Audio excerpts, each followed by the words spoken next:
July 20th, 2023. Thanks for watching the Calvary briefing. Seasons come and seasons go. We are at least the midway point of this summer. The longest day of the year is in the rearview mirror, and you may feel that you are in what we sometimes call the dog days of summer. You might be a little bored with some of the things that have gone on this summer and ready for some change. During this time of the dog days of summer, may I encourage you, don't become bored with the cross. Items and issues that we often deal with can become mundane to us. Don't let that happen when it comes to the cross.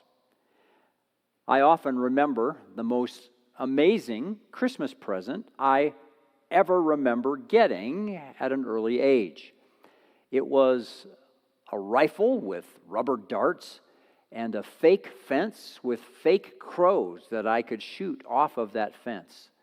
I thought that was the most remarkable gift that any boy could ever receive. But a few months after that, didn't play with it much anymore, lost a couple of the rubber darts, and the crows were broken, and eventually, I don't think that gift made it through 1 year. It became boring to me. The cross must never be boring for the follower of Jesus Christ. Consider this quote from Burke Parsons. All professing Christians know that the cross is important, but we often fail to grasp the all-encompassing significance of it, that the cross is not only at the heart of our faith, but it encompasses the entire existence of our faith, our life, and our worship. What happens if we become bored with the cross?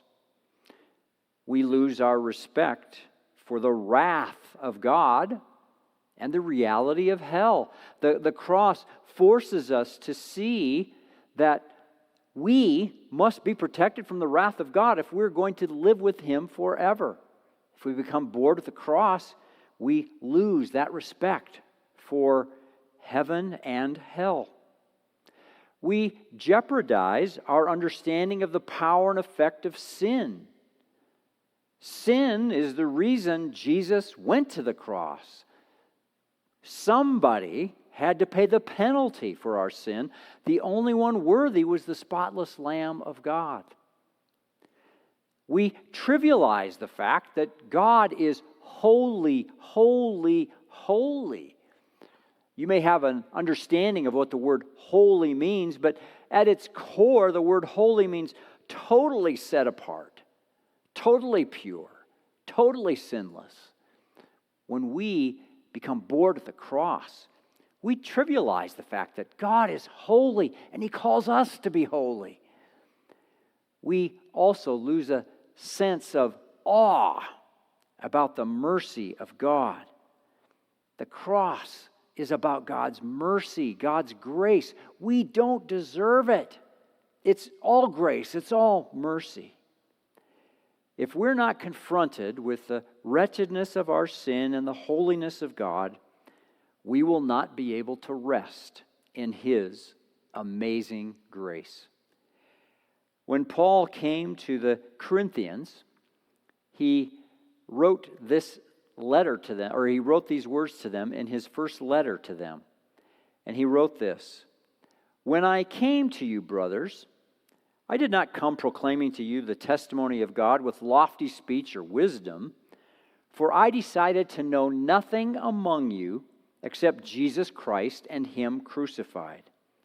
And I was with you in weakness and in fear and much trembling, and my speech and my message were not in plausible words of wisdom, but in demonstration of the Spirit and of power, so that your faith might not rest on the wisdom of men, but in the power of God." Brothers and sisters, in this summer of 2023, in these dog days of summer, don't become bored with the cross.